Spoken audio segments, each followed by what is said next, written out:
Et c'est là qu'il m'avoue que Lucie est une femme transgenre. Les personnes transgenres, moi je les vois comme des personnes vulnérables malheureusement, que l'on dirige vers la mauvaise direction. Parce qu'il y a toute cette propagande LGBT qui vise à les mener sur ce chemin. Il y a un combo propagande LGBT, censure de tout discours qui va à l'encontre de ce discours dominant. Normalement les gens devraient s'inquiéter. Voilà. Bon là c'est une personne, ces derniers jours ça a beaucoup tourné, il aurait été en couple avec une personne transgenre, et de ce que j'ai cru comprendre, Allahu A'lam, il s'est donné la mort depuis.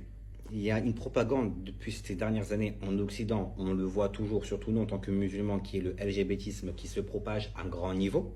Ils ont ouvert la porte en Occident au fait de normaliser complètement les relations entre personnes du même sexe. Ça a ouvert la porte à toutes les autres dérives comportementales qui en découlent. Et là, en fait, ce que vous voyez, c'est que la réaction de cet homme-là, ça doit vous avertir quant au fait qu'on essaie de vous imposer des idéologies qui sont en totale confrontation avec la fitra, ce que Allah Azza wa Jal veut. Et lui, il en a subi les conséquences. Et là où moi je veux mettre l'accent, c'est que le discours que lui il tient, d'ici 2-3 ans, ce sera vu comme étant un discours qui promouvoit la haine. Alors que ce qu'il dit est complètement juste. Et la chose étant, c'est que vous allez faire grandir vos enfants dans cet environnement. À l'école, ils vont apprendre ça. Jusqu'au moment où vous ne pourrez même plus vraiment leur dire à eux, ou en tout cas eux ne pourront plus dire à leurs propres enfants, que ce sont des comportements à totalement condamnés et des déviances comportementales, que ce n'est pas quelque chose à normaliser, n'en déplaise à ceux qui n'aiment pas cette réalité.